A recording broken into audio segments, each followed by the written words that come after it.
Foreclosure notice. Tom Miller's weathered hands trembled as he stared at the red-stamped paper, the morning sun casting long shadows across his kitchen table. 47 years of sweat, sacrifice, and stubborn hope reduced to cold, legal language that gave him 30 days to vacate the only home he'd ever known. Outside, the vast fields of his 200-acre farm stretched toward the horizon, the soil cracked and thirsty after 3 consecutive seasons of punishing drought. The corn stalks stood barely knee-high, their leaves curled and yellowing under the merciless summer sun, a pitiful sight compared to the lush green waves that once danced in the breeze. Before we jump back in, tell us where you are tuning in from, and if this story touches you, make sure you are subscribed. Because tomorrow, I have saved something extra special for you. Tom moved to the porch, his boots echoing against the worn floorboards his grandfather had laid by hand in 1937. The farm had survived the Dust Bowl, survived 2 wars, survived when nothing else seemed to, but it couldn't survive the perfect storm of misfortune that had descended upon it. The drought had decimated his crops, property taxes had nearly doubled, and the bank had run out of patience. "Beautiful view, isn't it, Mr. Miller?" The voice startled him. A sleek black SUV had pulled up his gravel driveway, and a man in an expensive suit was walking toward him, designer shoes collecting dust with each step. "Richard Dawson, Sunrise Development Group. I believe we spoke on the phone last month." Tom's jaw tightened. "I told you then what I'm telling you now. This land isn't for sale." Dawson smiled, the kind of smile that never reached his eyes. "I understand your attachment, sir, but things have changed, haven't they?" He gestured toward the foreclosure notice, still clutched in Tom's hand. "Our offer still stands. Actually, we've increased it by 15%, enough to settle your debts and start fresh somewhere else, so you can bulldoze generations of history and build your golf courses." Tom's voice was quiet but firm. "There are some things money can't buy, Mr. Dawson." "With all due respect," Dawson countered, surveying the dying crops, "sentiment won't save this farm. The Silver Lake Resort will bring jobs, tourism, and progress to this community. The future is coming, Mr. Miller, whether you embrace it or not." After Dawson left, Tom walked the perimeter of his land, calloused fingers brushing against the fence posts his father had driven into the ground decades ago.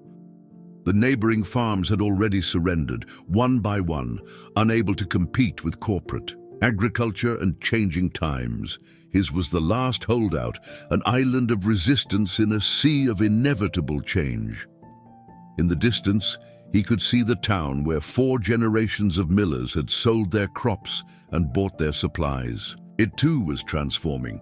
Family businesses replaced by chain stores, familiar faces giving way to strangers passing through. Progress, they called it. As the sun began to set, casting long shadows across the barren fields, Tom paused at the old oak tree where his children had once played, where he had proposed to his late wife Martha 40 years earlier. Exhaustion weighed on his shoulders like a physical burden. "I don't know if I can keep fighting, Martha," he whispered to the evening breeze.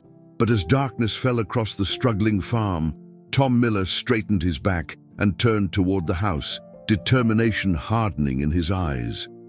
The fight wasn't over yet. 24 hours. The words hammered against Tom Miller's chest like physical blows as the sheriff stood on his porch, official papers extended. Rain poured mercilessly from dark skies, turning the already struggling farm into a sea of mud and despair. "There must be some mistake," Tom's voice cracked. "Decades of pride preventing the tears that threatened. The bank gave me 30 days. I still have time to—" "I'm sorry, Mr. Miller," Sheriff Daniels interrupted, genuine regret flickering across his face. "Sunrise Development filed an emergency injunction. They found a clause in your grandfather's original deed, something about mineral rights reversion if the land became commercially non-viable for 3 consecutive seasons." Tom's hand shook as he scanned the document, legal jargon swimming before his eyes. This can't be legal. This is my home, my life. Their lawyers are thorough, the sheriff said quietly. I've known you my whole life, Tom. My daddy bought his first tractor from yours, but I've got no choice here. Behind them, a convoy of vehicles appeared on the horizon. Black SUVs, bulldozers, construction equipment, their headlights cutting through the rain like predators' eyes in the darkness. 24 hours, the sheriff repeated, unable to meet Tom's gaze. I'd start packing what matters most. That night, Tom moved through the farmhouse like a ghost, gathering photographs, Martha's wedding ring, his father's pocket watch, pieces of a life that couldn't be measured in acres or dollars. Outside, security guards patrolled the perimeter, their flashlights sweeping across fields that had fed a nation for generations. Dawn arrived with mechanical thunder as heavy equipment rumbled into position. Richard Dawson emerged from his vehicle, tablet in hand, directing workers with casual efficiency as if erasing a family's legacy was just another day at the office. You promised me time, Tom confronted him, voice hoarse from a sleepless night. Business waits for no one, Mr. Miller, Dawson replied, not looking up from his screen. Our investors expect results. The sooner we break ground, the sooner Silver Lake becomes reality. By noon, neighbors had gathered at the property line, held back by security. Some had known Tom's family for generations. Others were newcomers who had never spoken to the old farmer but recognized injustice when they saw it. Their protests fell on deaf ears as county officials arrived to oversee the transition. Tom stood on the porch one last time, a single suitcase and his father's old shotgun, unloaded, beside him. The bulldozers inched closer, engines growling with mechanical hunger. Decades of memories flashed before him, children running through sprinklers, summer harvests under starry skies, Martha's smile as they'd watched sunsets from this very spot. Times. Up Mr. Miller, a deputy approached, sympathy in his eyes but duty in his stance. As Tom climbed into his rusted pickup truck, the first bulldozer crashed through the fence his grandfather had built, splintering wood that had weathered a century of storms. The sound cut through him like physical pain. In his rearview mirror, he watched as metal teeth tore into the earth he had protected for a lifetime. The farm wasn't just land.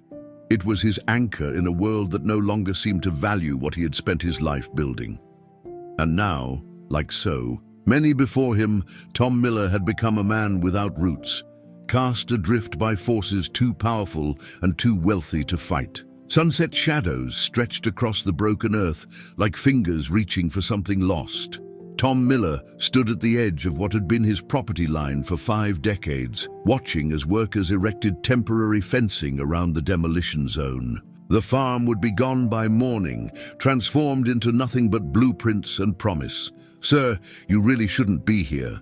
A young security guard approached, discomfort evident in his posture. Mr. Dawson has authorized me to... Just give me an hour. Tom's voice was barely audible, worn thin by grief. One last walk, that's all I'm asking. Something in the old farmer's eyes made the guard hesitate, then nod slightly before turning. Away. I didn't see you, he muttered, walking back toward the construction trailers. Tom moved slowly across the land that knew his footsteps better than any living soul. Each step carried the weight of memory. Here, where his children had learned to ride bikes down the tractor paths, there, where he and Martha had planted apple trees on their 10th anniversary. The orchard still stood for now, the trees bent but unbroken against the evening sky. In the old barn, emptied now of equipment deemed commercially valuable, dust motes danced in shafts of amber light. Tom ran weathered fingers along the wall, where generations of millers had carved their heights, marking the passage of time in inches and years. At his workbench, a forgotten drawer hung partially open. Inside lay a yellowed envelope he hadn't seen in years. Son, his father's handwriting, greeted him, the letter dated just weeks before his death. Remember what this land really is, not just soil and crops, but a legacy of endurance. There will be hard seasons, drought, flood, and forces beyond your control. Weather them as this farm has weathered a century of storms. What matters isn't the yield, but the planting. The sound of engines roared to life outside. Tom emerged to see animal transport vehicles backing up to the small pasture where his remaining livestock waited. The dairy cows that still produced despite the farm's struggles, the 2 draft horses too old to sell but too loyal to abandon. Mr. Miller, a woman in a Department of Agriculture uniform approached. We need your signature for the livestock transfer. They're being relocated to appropriate facilities. Each animal had a name. Each one looked at him with trusting eyes as they were loaded, unaware they wouldn't return. Bella, his oldest cow, hesitated at the ramp, turning to stare at Tom with profound bewilderment that mirrored his own loss. Night fell across the desecrated farm. The workers departed, leaving only security lights casting harsh shadows across. Piles of debris. The farmhouse stood empty, windows like vacant eyes watching as Tom settled into the cab of his pickup truck, parked just beyond the property line. He arranged his jacket as a makeshift pillow, feeling every one of his 72 years and bones too tired to fight anymore. Through the windshield, stars emerged, the same stars that had guided his grandfather's planting, his father's harvests, his own decades of stewardship. Tom's calloused hand closed around his father's letter, the paper soft with age and meaning. Outside, bulldozers waited like patient predators for morning light. Inside the truck cab, a lifetime of certainty had been replaced by a vast, terrifying unknown. Tomorrow would come with new indignities, new challenges. But tonight, under the ancient stars, Tom Miller allowed himself to remember when the land beneath him had been his North Star, his purpose, his home. Thunder without storm. Tom Miller jolted awake in the cab of his pickup, neck stiff from a night spent in cramped quarters. Dawn was just breaking, painting the sky in wounded shades of pink and gold. For a moment, disorientation clouded his mind. Why wasn't he in his bed? Then reality crashed back. The farm, the eviction, everything gone. The rumbling grew louder, vibrating through the truck's frame. Tom's first thought was that the demolition had begun early. Eager developers couldn't even wait for proper daylight to erase his life's work. But this sound came from above, not from the earth-moving machines staged around his former property. The tour. Noise intensified, becoming a rhythmic thump, thump, thump that seemed to press against his chest. Workers near the bulldozers stopped, heads tilting skyward. A shadow passed over the truck, massive and swift, darkening the morning light for one heart-stopping moment. Then he saw it, sleek, menacing, undeniable. A military Black Hawk helicopter. Its matte black surface absorbing the sunrise, rotors slicing through air with devastating precision. It circled once, twice around the perimeter of the farm, before descending toward the open field where Tom's corn had refused to grow last season. Construction. Workers scattered as the massive machine hovered, sending dust and debris swirling in violent cyclones. Richard Dawson emerged from his luxury SUV, face contorted in confusion and anger, gesturing wildly at the foreman, who only shrugged in bewildered response. The helicopter touched down with surprising gentleness, its rotors slowing but not stopping, as if whoever had arrived might not be staying long. The side door slid open. One by one they emerged. 6 men in crisp military uniforms, their movements precise and coordinated. Last to exit was a figure whose very posture commanded attention. Shoulders squared, chin raised, every step purposeful.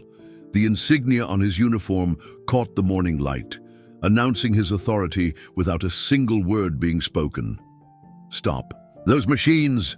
The command carried across the field, somehow cutting through the helicopter's diminishing roar. The officer strode directly toward the bulldozers, flanked by his men, ignoring Dawson and the security personnel who started to move toward them.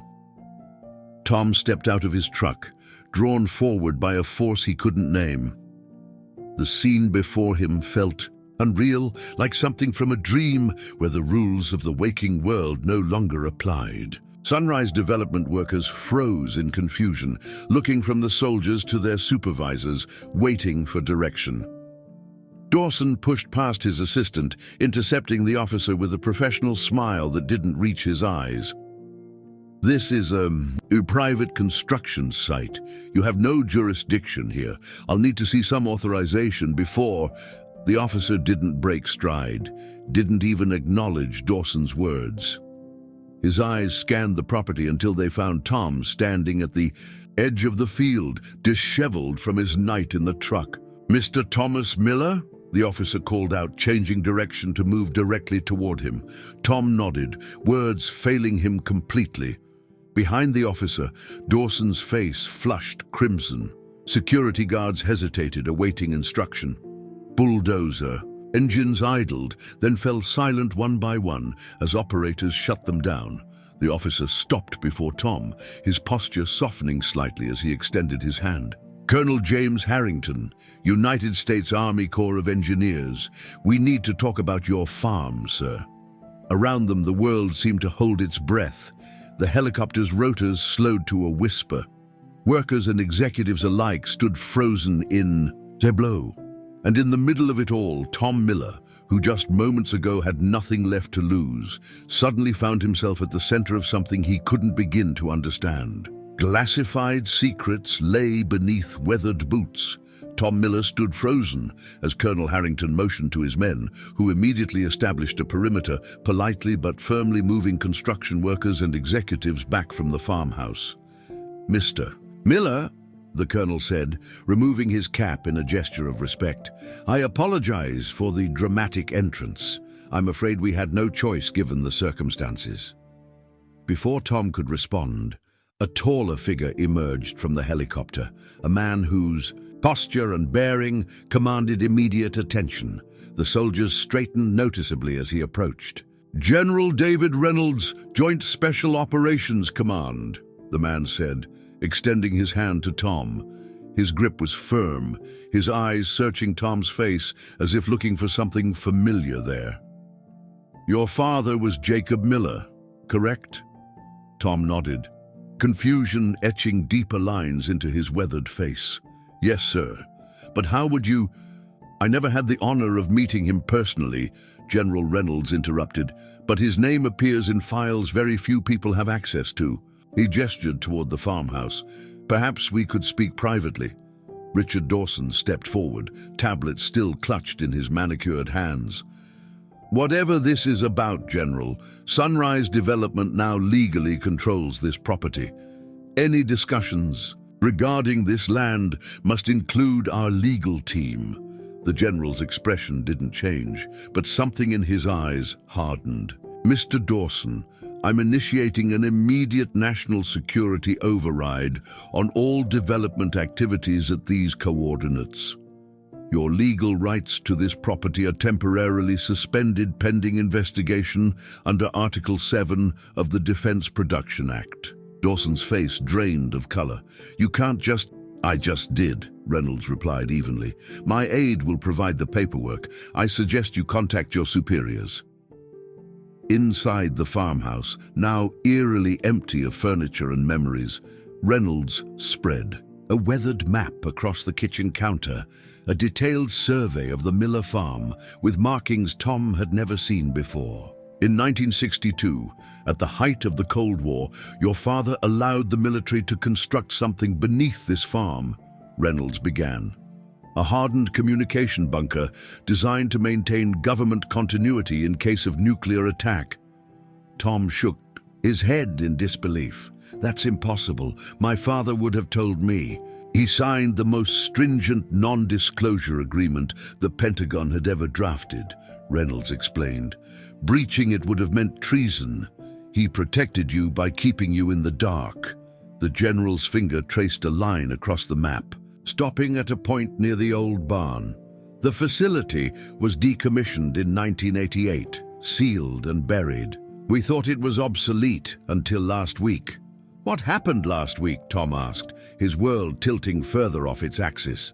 Our systems detected an automated signal from the bunker, a fail-safe protocol activated by recent seismic activity. Inside that bunker is technology and information that cannot fall into civilian hands, especially not during demolition and construction. Tom's mind reeled. The drought-cracked fields, the failed crops, had they been caused by something beneath his feet all along? The government doesn't want to destroy your land, Mr. Miller, Reynolds continued, his voice softening slightly. We need to access what's below it, secure the facility properly, and ensure what's down there stays protected. Outside, Dawson paced furiously on his phone.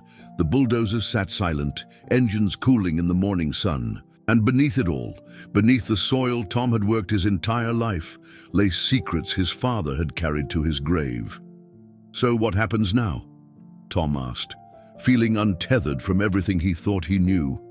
That, General Reynolds said, depends entirely on you. This stops now. General Reynolds' voice cut through the morning air like a rifle shot as he emerged from the farmhouse, Tom following close behind. The construction site had transformed into a military zone, soldiers establishing perimeters, communications equipment being unloaded from the helicopter, and bewildered construction workers standing idle beside silent machinery. Richard Dawson paced near his SUV, phone pressed to his ear, his typically smooth demeanor fracturing with each passing minute. I don't care what they're claiming. We have permits, we have court orders. His voice carried across the property as he spotted Reynolds approaching. I need to go. They're coming. Dawson straightened his tie, composing himself. General, I've spoken with our legal department. While we respect the military's concerns, Sunrise Development has followed every legal protocol to acquire this property. Whatever historical interest you may have, Mr. Dawson, Reynolds interrupted, your permits have been suspended pending federal investigation. He nodded to an aide who handed him a tablet. And speaking of legal protocols, we've been reviewing yours with great interest. The tablet displayed a series of documents, emails, property assessments, bank transfers. Tom caught glimpses of familiar names, county commissioners, bank officials, judges. Fascinating reading, Reynolds continued, his tone measured but lethal. Especially the manipulated environmental reports hiding the true water table data, or perhaps the artificially inflated tax assessments your company arranged through County Commissioner Edwards, who, coincidentally, now sits on your board of investors. Dawson's face drained of color. Those are proprietary business communications. You have no right. National security provides extensive rights, Mr. Dawson. Reynolds swiped to another document. Like this geological survey your team buried, when it revealed potential instability issues, the same issues that activated our monitoring systems. You were about to build luxury homes over unstable ground. A sleek black sedan pulled into the property, tires kicking up dust. A man in an expensive suit emerged, flanked by two others carrying briefcases, executives rushing to salvage the situation. Charles Wilson, CEO of Sunrise Development, the man announced, extending his hand, which Reynolds pointedly didn't take. There seems to be a misunderstanding, General. Our acquisition of this property followed all legal doesn't always mean ethical, Mr. Wilson, Reynolds cut in. And when your legal maneuvering threatens national security, it becomes my concern.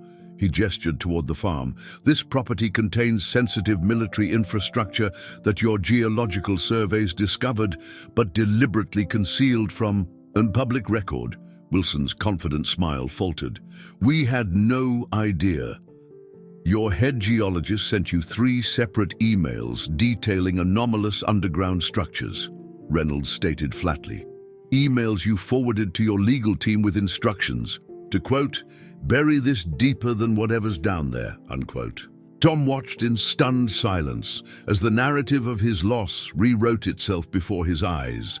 The powerful men who had so casually destroyed his life now shifted uncomfortably under military scrutiny. "Gentlemen," Reynolds continued, "Homeland Security and the FBI will be arriving shortly to discuss potential charges, including fraud, environmental violations, and willful endangerment of critical infrastructure. In the meantime, all development activities are suspended indefinitely." Wilson's face hardened. "This project represents a $70 million investment.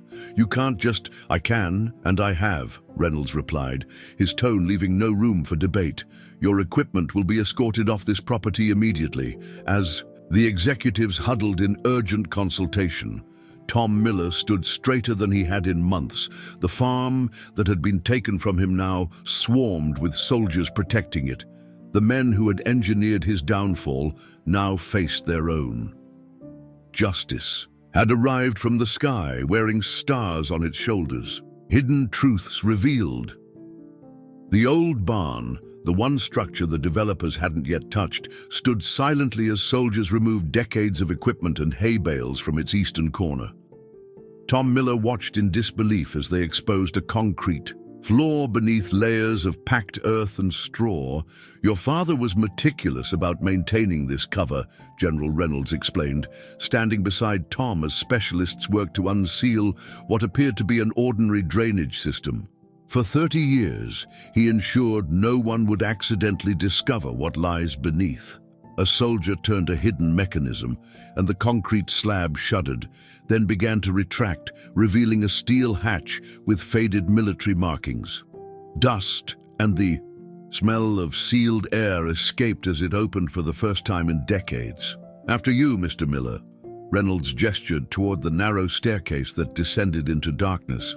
"It seems fitting you should be the first civilian to enter since your father sealed it." The stairwell plunged deep, far deeper than any root cellar or storm shelter should go. Tom's boots echoed against metal steps as they spiraled downward, emergency lights flickering to life as they descended.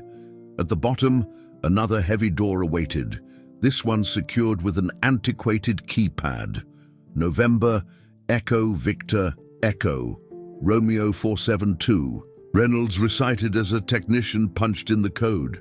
"Never," Tom whispered, recognition dawning. "My father always said that was his lucky word. Had it carved into his pocket watch." The door released with a hiss of pressurized air. Beyond it, a time capsule from another era waited. A command center frozen in 1988, rows of computer consoles, with primitive monitors, filing cabinets, communications equipment, and maps covering the walls. A faded American flag hung in one corner. "Operation Silent Sentinel," Reynolds explained, moving through the space with reverence. At the height of the Cold War, the military established 12 secret communications bunkers on private land across the country. This was Command Post 7. Tom ran his fingers over a desk where a coffee mug still sat. The residue of its last contents hardened at the bottom. Had his father sat here? Had he descended into this underground world while Tom worked the fields above, oblivious?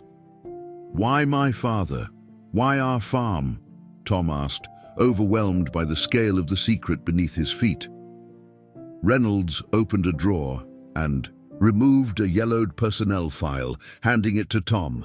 "Captain Jacob Miller, Special Communications Division. Before he returned to civilian life, your father was one of our most talented cryptographers. His work broke Soviet codes that potentially prevented nuclear escalation during the Cuban Missile Crisis." Tom stared at a photograph he'd never seen, his father in military uniform, standing proudly beside men whose faces had appeared in history books. The man in the image was younger than Tom's earliest memories, his eyes carrying the weight of secrets he would never share with his family. In another room, weapons racks stood alongside communication equipment sophisticated for its era. Maps showed strategic locations across the United States, contingency plans for scenarios too terrible to contemplate. and in a sealed glass case, a row of medals, commendations his father had never displayed or mentioned. The drought affecting your crops, Reynolds said quietly. Our engineers believe it's related to degradation in the bunker's cooling systems, groundwater being diverted unintentionally. Tom moved to a desk with a framed photograph, his mother holding him as a baby, positioned where his father would see it during long shifts underground. He sacrificed everything, Reynolds continued, including recognition for his service. The program required absolute secrecy, even from family. Your father chose to be remembered as just a farmer, rather than reveal what he'd done for his country. In that moment, standing amid the evidence of his father's hidden life, Tom Miller began to understand that the legacy he'd been fighting to preserve was far greater than he had ever imagined. One last secret. As military personnel catalogued the bunker's contents, Tom Miller stood before a small personal locker with his father's name stenciled across its surface. General Reynolds had left him alone in this corner of the underground facility, understanding that some discoveries demanded privacy. It's biometric, a young lieutenant explained before stepping away. Old technology, but advanced for its time. Your father's file indicates it would recognize family DNA patterns. Tom placed his weathered palm against the sensor panel, half expecting nothing to happen. The device hummed softly, a relic awakening after decades of slumber. A green light flickered once, twice, then stabilized. The lock disengaged with a soft click. Inside, Tom found what generations of farmers recognize as a man's most precious possessions. Items too valuable to display, yet too important to discard. A small box containing his mother's wedding ring. Photographs of a younger version of himself that his father had kept close during long shifts underground.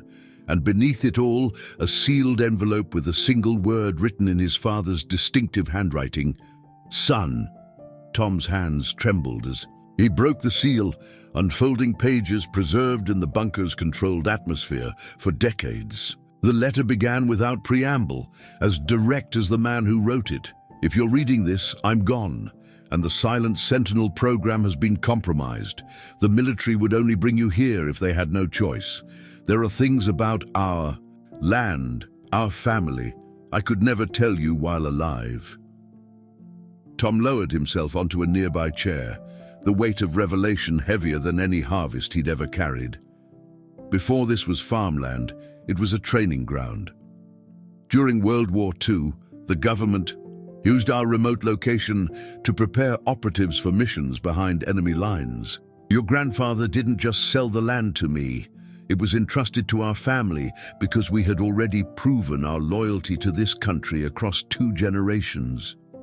Somewhere above, the helicopter's rotors whirred to life, a distant reminder of the present moment as Tom sank deeper into the past. When they approached me about building the bunker, I didn't hesitate. The real miracle was the cover story they created, that I'd inherited a struggling farm and decided to make something of it. The truth is, every furrow we plowed, every crop we planted served 2 purposes, feeding a nation and concealing its secrets. Page after page revealed the elaborate double life his father had maintained. The drills disguised as hunting trips, the communications equipment hidden within ordinary farm machinery, the specialized training given to a simple farmer who was anything but simple. The hardest part wasn't the secrecy, son. It was watching you fall in love with farming, truly. Fall in love with it, knowing I could never tell you that the land meant even more than you realized. Every time you spoke about legacy and traditions, I wanted to tell you the whole truth, that the Miller family has been standing guard over American security for 3 generations. In the final paragraphs, his father's handwriting changed, becoming more urgent. The land must stay in our family. The structures beneath it contain more than equipment. They hold historical records of operations so classified that they exist nowhere else. The soil you've worked your entire life has nourished more than crops. It has protected the names of brave men and women who can never be acknowledged. This was never just a farm, Tom. It's a vault, a sanctuary, and a monument to sacrifices no one can know about. I'm sorry for the burden this places on you, but I'm not sorry for our family's service. Your father, Jacob Miller, Captain, United States Army Special Operations, retired.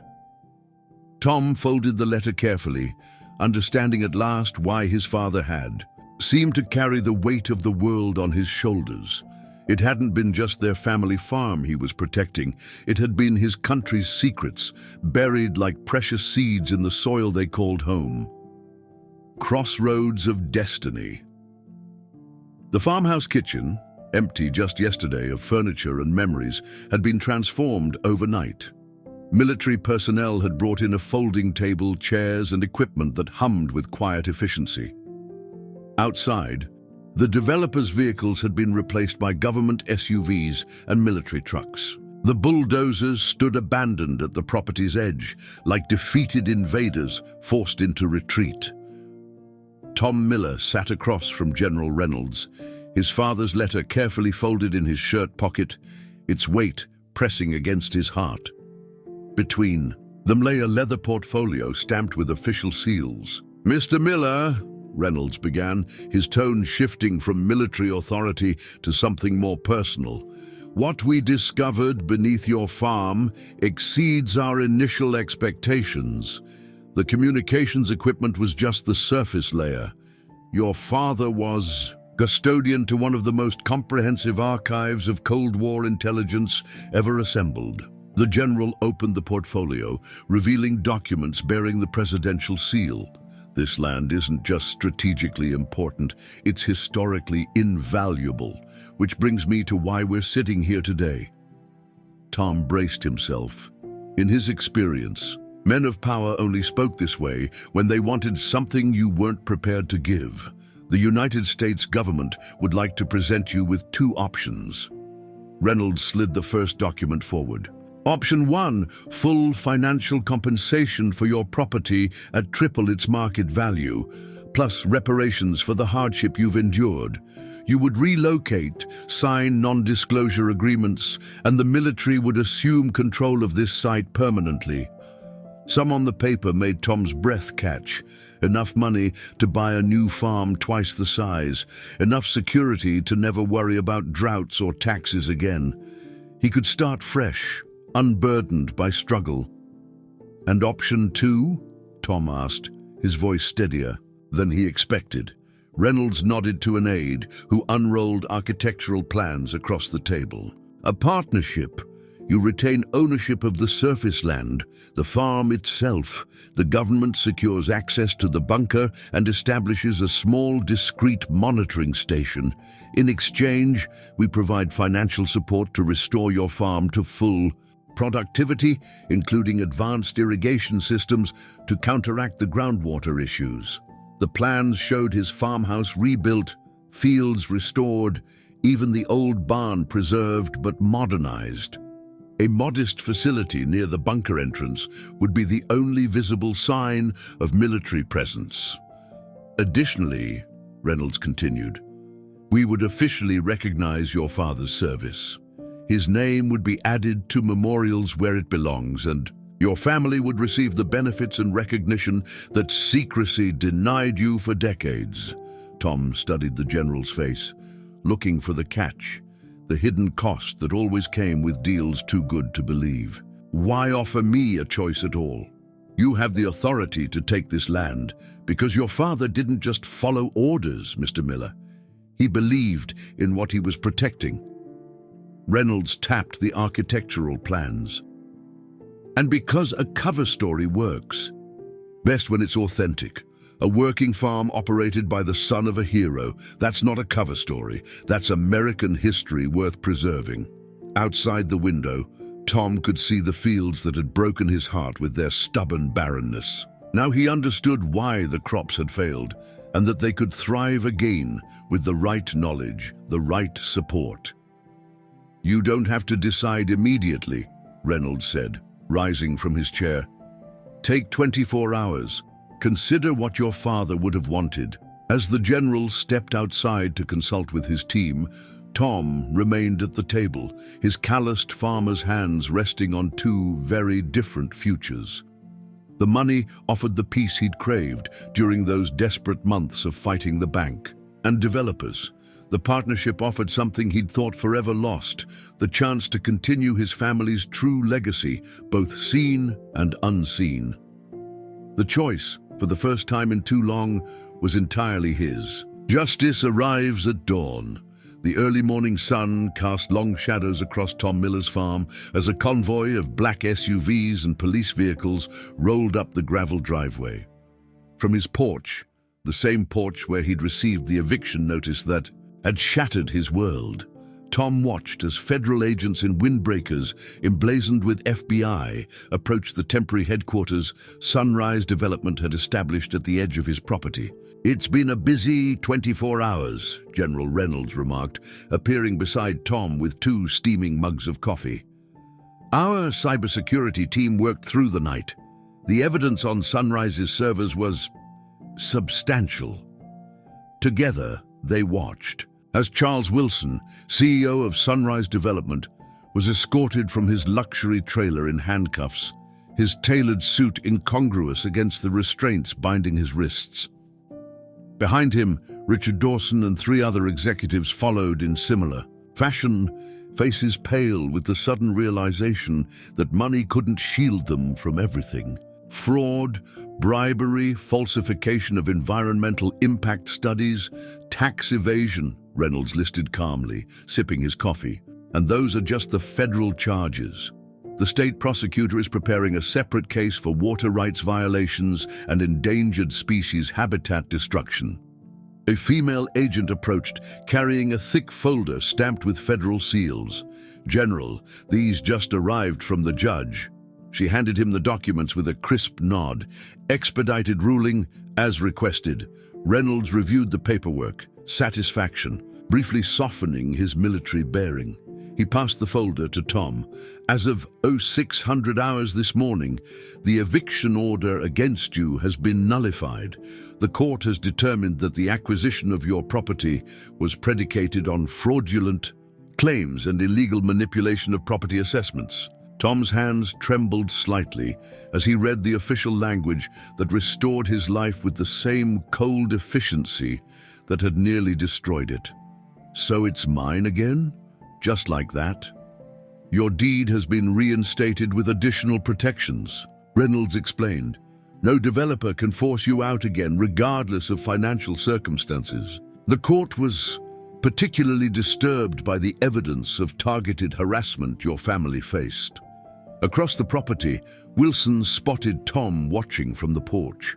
For a moment, their eyes locked, the powerful CEO now reduced and humbled, the farmer standing tall on land that rightfully belonged to him.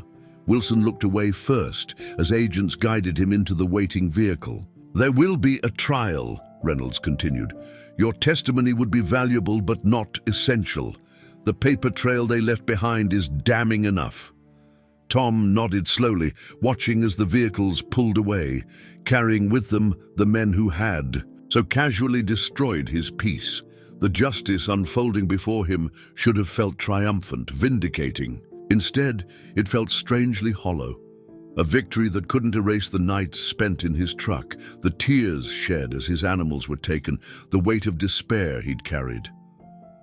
"They'll likely serve time," Reynolds added, following Tom's gaze. "The judge assigned to the case has a history of making examples of white-collar criminals who prey on ordinary citizens." The last police car disappeared down the long driveway, leaving behind only the military personnel who continued their careful assessment of the property. The bulldozers that had threatened Tom's home now sat abandoned, their keys confiscated. As evidence, justice had been served, swift and complete. The farm was his again, yet the knowledge of what lay beneath the soil and the choice Reynolds had presented him weighted heavier on Tom's mind than his vindication. "I've been thinking about your offer," Tom said finally. turning away from the departure of his enemies to face the next chapter of his life. About which option my father would choose. Reynolds nodded, understanding the gravity of the decision. Still hanging between them. I think I'm ready to give you my answer, Tom continued, his gaze shifting toward the fields that held both his family's past and potentially its future. Renewal rises from ruins. 6 months after making his decision, Tom Miller stood at the crest of his eastern field, watching as the morning sun gilded rows of emerging corn saplings, their vibrant green a stark contrast to the barren earth that had greeted him just seasons ago. The choice to stay, to partner with the military rather than take the money and walk away, had felt like stepping off a cliff into darkness. Now, with each passing day, the wisdom of that leap revealed itself in countless ways. The irrigation system is fully operational, Mr. Miller, announced Captain Lewis, the young engineer who headed the restoration team. The groundwater issues have been completely resolved. Soil samples are showing nutrient levels we haven't seen in this region for decades. What had once been a desperate battle against drought now flourished under the careful marriage of traditional farming wisdom and military precision. Where bulldozers had once threatened destruction, specialized equipment now enriched the soil. The government had been true to their word, providing resources without interference, restoring without overtaking. The farmhouse stood renewed, rebuilt with careful attention to its original character, but strengthened against time and elements. The barn, entry point to the secret facility below, had been preserved on the outside while becoming a marvel of engineering within. To casual observers, it remained simply an old barn. To those with clearance, it housed a museum of Cold War history and a monument to the silent heroes who had stood guard over America's secrets. "You've got visitors coming up the drive," Captain Lewis noted, nodding toward an approaching line of school buses. "Looks like the high school group is early today," Tom smiled, still adjusting to this new reality. When the Department of Agriculture had designated his property as a historical farm of national significance, the educational tours had begun, carefully, choreographed to showcase the agricultural innovations while revealing nothing of the classified operations beneath. Children who once would have known this land only as luxury vacation homes now learned about sustainable farming practices and the legacy of family stewardship. The military presence remained minimal and discreet, a small team that managed the underground facility while blending seamlessly into the farm's daily operations. They wore civilian clothes, joined local community events, and spoke of agricultural research when asked about their work. In return for this access, the government ensured the farm would never again face financial ruin. The Secretary of Defense called this morning. General Reynolds approached, having arrived for his monthly inspection. He's approved the final phase of the historical recognition project. Your father's name will be added to the Cryptologic Hall of Honor next month. They'd like you to attend the ceremony. Tom nodded, emotion tightening his throat. The acknowledgement of his father's service had come with unexpected healing, closing a circle of secrecy that had separated them even as they had worked the same land, shared the same name. Local farmers who had once pitied Tom's struggles now sought his advice on irrigation and crop management. The banks that had once threatened foreclosure now offered partnerships. The county commissioners who had enabled the developers' schemes had been replaced in a special election, many campaigning explicitly on agricultural preservation. "I think your father would be proud," Reynolds said, surveying the revitalized farm. Not just of the recognition, but of this, choosing to continue what he started. Tom Miller looked across his land that had nearly slipped through his fingers forever, land that had carried more history and purpose than he could have imagined. The struggle that had nearly broken him had instead revealed a legacy deeper than soil, stronger than hardship. He never gave up on this place, Tom replied, watching as the first students began filing off the buses. Now neither will I. Legacies never die. Autumn painted the Miller farm in fiery hues of amber and gold as a gentle breeze carried the scent of harvest across the restored fields. 1 year to the day since bulldozers had threatened to erase generations of history, a different crowd gathered on the same soil, dress uniforms and medals glinting in the October sun, American flags rippling against the cloudless sky. In the eastern corner of the property, where Tom's father had spent countless hours tending, crops that concealed his greater purpose, a simple granite monument now stood. Its polished surface reflected the faces of those who had come to witness its unveiling. High-ranking military officials, intelligence veterans, and farmers who had worked alongside Jacob Miller, never knowing the weight he carried. We gather today to honor not just one man, but a silent tradition of service, General Reynolds announced, his voice carrying across the assembled crowd. For decades, while our nation's attention focused on visible threats, men and women like Captain Jacob Miller stood guard in the shadows, asking for no recognition, accepting no praise. Tom stood nearby, watching as the flag draping the monument was carefully removed by white-gloved hands. The inscription emerged, simple yet profound. Captain Jacob Miller, farmer, by day, guardian by night, he served in silence, that others might live in peace. 1927 to 2008, below these words, an engraved image showed not a soldier in uniform, but a man in overalls, standing in a field of corn. The perfect metaphor for a life of dual purpose.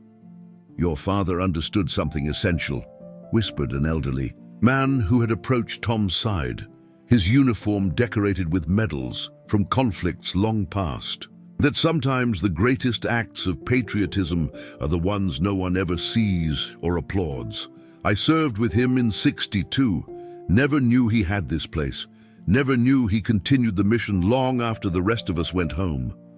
Throughout the day, they came to pay respects, veterans of forgotten operations, intelligence officers with stories they could only half tell, agricultural experts who had marveled at Jacob Miller's farming innovations without understanding their deeper purpose. Tom moved among them, hearing fragments of his father's other life, each revelation filling gaps in a portrait he had never fully seen. Near the barn entrance, a discreet educational center had been established, carefully balancing classified history with public recognition. Here visitors could learn about the critical role ordinary Americans had played in extraordinary moments of national security. Photographs showed farms across the country that had served similar dual purposes, their owners now finally receiving acknowledgement decades overdue. As evening approached and the official ceremony concluded, Tom walked alone to the memorial. His fingers traced the engraved letters of his father's name, feeling the cool stone beneath his touch. "I wish I'd known," he whispered to the memory that seemed to hover in the autumn air. "I spent so many years thinking you were just avoiding the harder conversations, that you were distant because that's who you were. I never imagined you were carrying the weight of secrets too important to share." From this vantage point, Tom could see the entirety of the farm, the fields now lush with crops, the restored farmhouse with lights glowing against the approaching dusk, the barn that bridged two worlds. In the distance, a school group toured the educational center, their young voices carrying questions about history and purpose. The land had never been just soil and seed. It had always been more, a safeguard, a sanctuary, a silent sentinel standing. Watched through cold wars and uncertain peace, Tom Miller had fought to save his farm, thinking he was preserving only his family's agricultural legacy. In truth, he had saved something far greater, a living monument to the proposition that ordinary places could harbor extraordinary purpose, and that a farmer's hands could cultivate not just crops, but national security. "Your story will be told." "No, Dad," Tom promised the memorial and the memory. "Not all of it. Some secrets still need keeping, but enough that they'll know what it really means to be a guardian of the land. Seeds of transformation. Spring's first light spilled across the Miller farm, illuminating not just emerging crops, but new life taking root in every corner of the property. 2 years after the bulldozers had retreated and the truth had emerged, from beneath the soil, Tom Miller's land had become something his father might never have imagined, yet would surely have approved. "Morning check complete, Mr. Miller," reported Marcus Johnson, a former Army Ranger whose combat injuries had once left him wondering if he had anything left to offer the world. Now he managed the eastern fields with the same precision he'd once applied to military operations. Irrigation systems are optimal. The new greenhouse seedlings are ahead of schedule. Tom nodded, watching as a dozen men and women, all veterans, moved with purpose across the property. Some had come broken in body or spirit, carrying wounds visible and invisible from battlefields across the globe.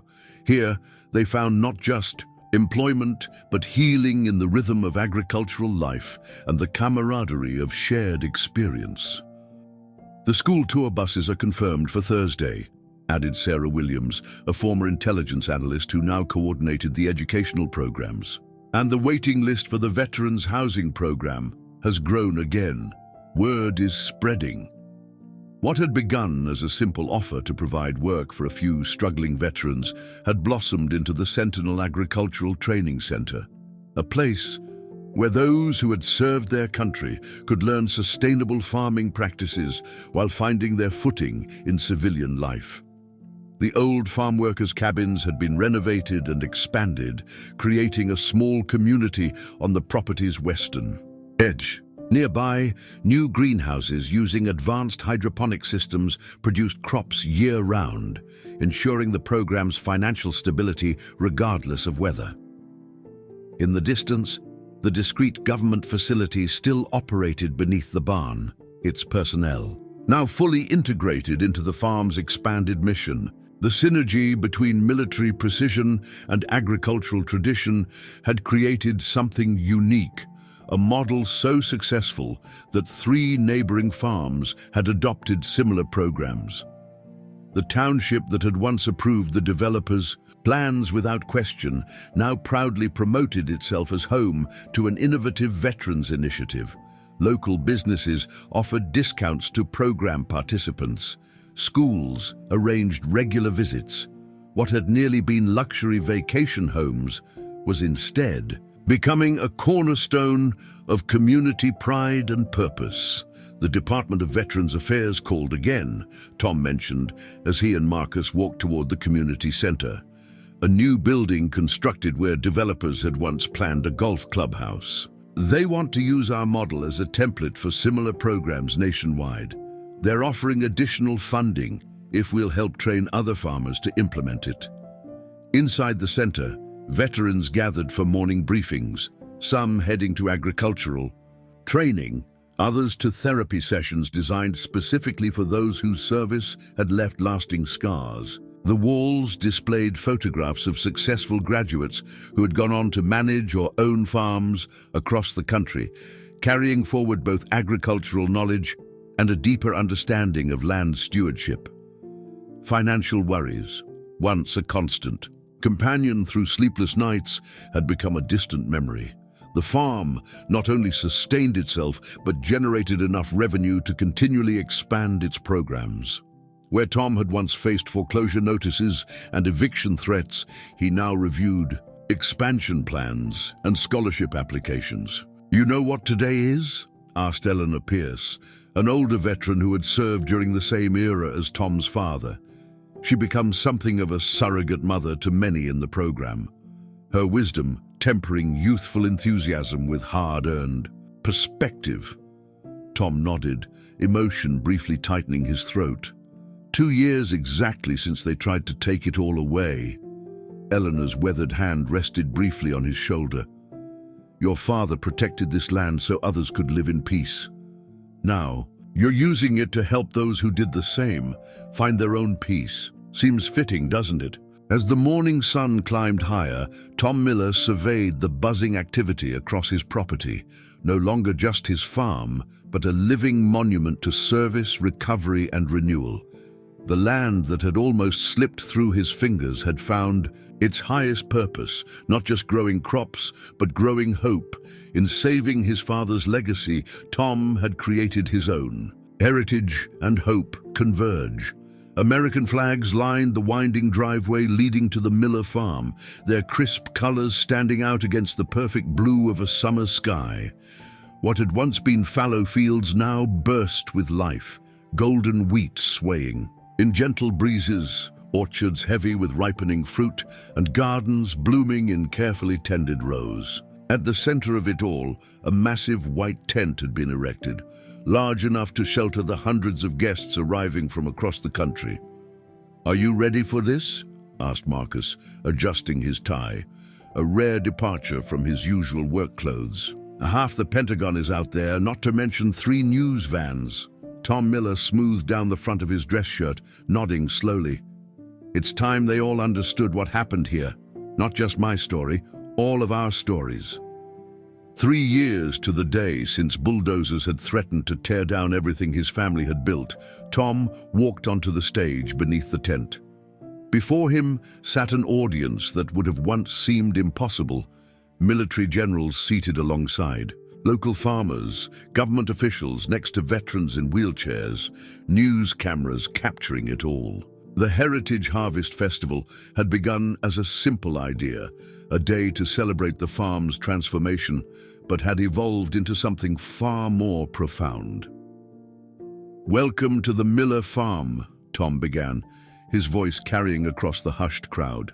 Or as my father might have called it, though he never could say so aloud, Sentinel Station 7.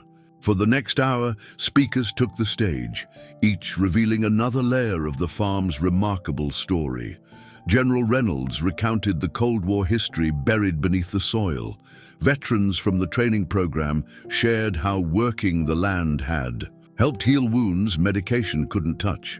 Neighboring farmers testified to how the Miller model had revitalized an agricultural community once on the brink of collapse. "Before I came here, I hadn't slept through the night in 3 years," admitted Sarah Williams, the former intelligence analyst whose coordination had made today's event possible.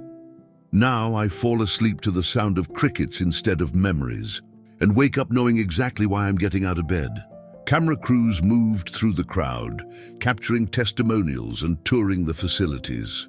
What had begun as local interest had expanded to national networks, drawn by the unique convergence of military history, veterans' rehabilitation, and agricultural innovation.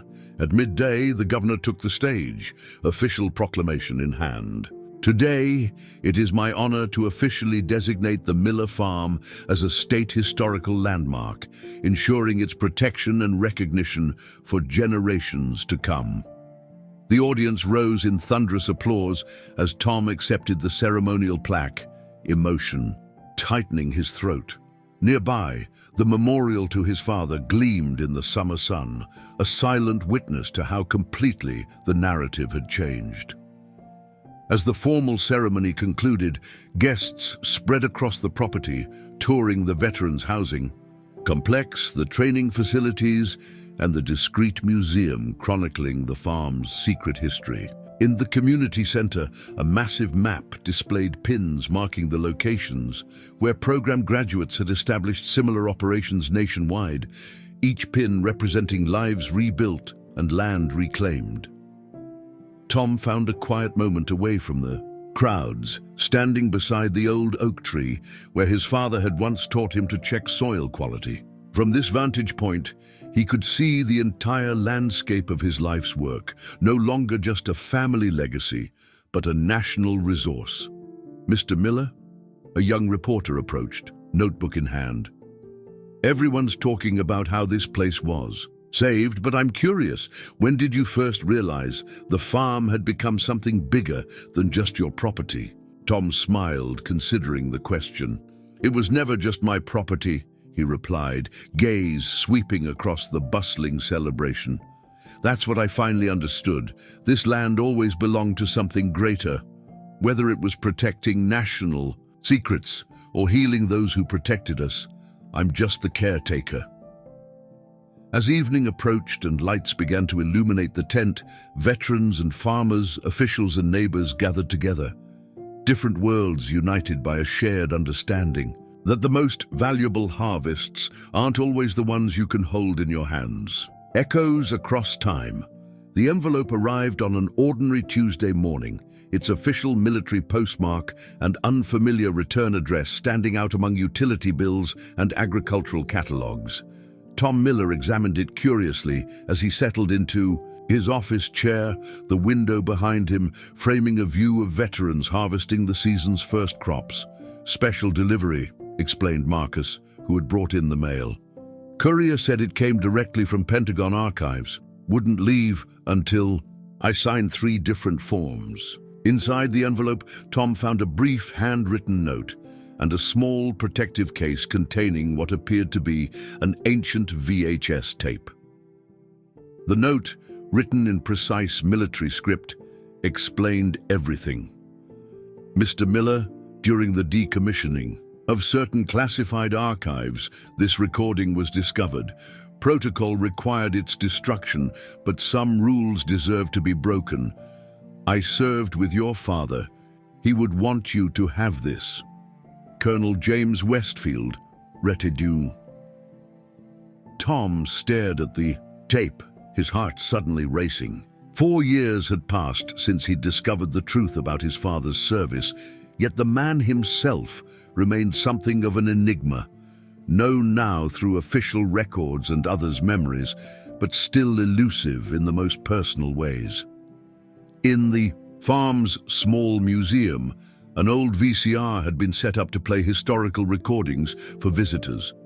Tom found himself walking there slowly, tape in hand, uncertain if he was prepared for whatever message might have survived decades of secrecy. The screen flickered to life with government warning text, date stamps, and classification codes. Then suddenly his father appeared, younger than Tom had ever known him, dressed in his military uniform rather than the familiar overalls, sitting in what must have been the bunker beneath the farm. "This is Captain Jacob Miller, Sentinel Station. 7 final command recording." His father's voice, crisper and more formal than Tom remembered, filled the small room. "Date is November 12th, 1988. Facility decommissioning is proceeding according to protocol." Tom watched, transfixed, as his father continued through official procedures, noting equipment status and security measures. But then, something changed. In his expression, the military bearing softening slightly. "Permission to speak personally," his father said, looking directly into the camera.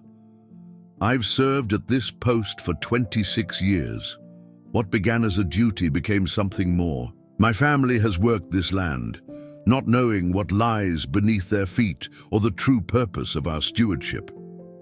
His father paused, emotion briefly visible before military discipline reasserted itself. "I've watched my son Tom grow up on this farm, learning to love the same soil that conceals our nation's secrets. He believes he's inheriting just a family business, but someday he may discover it's much more." Tom's throat tightened as his father continued. "If that day comes, if the veil of secrecy is ever lifted, I want it on record that this dual life was never a burden. It was an honor. This land is more than soil. It's a foundation for the future. Whether growing crops or guarding secrets, the Miller farm has always served a purpose greater than ourselves." His father straightened, returning to formal protocol to complete the recording. The screen went blue, then black, leaving Tom alone with a truth spoken across decades. Outside, the farm continued its daily rhythm. Veterans finding purpose in honest work, visitors learning history's hidden chapters, military personnel maintaining their quiet watch below. The battered farm that had nearly slipped through his fingers had transformed into exactly what his father had described: a foundation for the future, serving purposes both seen and unseen. Tom Miller stood and walked to the window, watching life unfold across fields that had witnessed both struggle and redemption. For years, he had fought to save his father's legacy without fully understanding what that legacy was. Now, with his father's words echoing in his mind, he finally felt the circle close. The Miller farm would continue to serve, to protect, to grow, just as his father had intended, just as Tom had made possible. Legacy endures. As sunset painted the horizon in brilliant hues of orange and gold, Tom Miller stood on the porch of the farmhouse that had almost been reduced to rubble. 5 years had passed since that fateful morning when bulldozers had threatened everything he loved. 5 years since a helicopter descended from the sky, changing the course of his life forever. The path from desperate farmer to custodian of something far greater had not been straight or simple. There had been moments of crushing defeat, sleeping in his truck, watching his animals being taken away, feeling the weight of failure press down upon shoulders already bent from years of struggle. Yet somehow, that very struggle had led to redemption beyond anything he could have imagined. The farm that developers had dismissed as worthless now sustained veterans finding their way home, preserved history that might otherwise have been lost, and continued a legacy of service spanning 3 generations. Sometimes, Tom whispered to the evening breeze, the things most worth fighting for are the things we don't fully understand. He hadn't known what lay beneath his fields when he stood defiantly before those bulldozers. He hadn't known his father's full story when he refused to sell. He had only known that some connections run deeper than profit margins, some values stand taller than luxury resorts. Across the property, lights began to illuminate the veterans' housing, the educational center, the memorial that honored silent service. What had once been one man's desperate last stand had become a community's triumph, a nation's reminder that ordinary places often harbor extraordinary purpose. The Miller farm stood as testament to the power of perseverance, the importance of history, and the strength found in standing up for what's right, even when victory seems impossible, even when the odds tower like mountains before you. One man's refusal to surrender had saved more than a family farm. It had preserved a chapter of American history, created a healing space for those who had sacrificed for their country, and revealed that the truest foundations are not built of concrete and steel, but of conviction and courage. If you believe in standing up for what's right, subscribe now and let's share more incredible stories.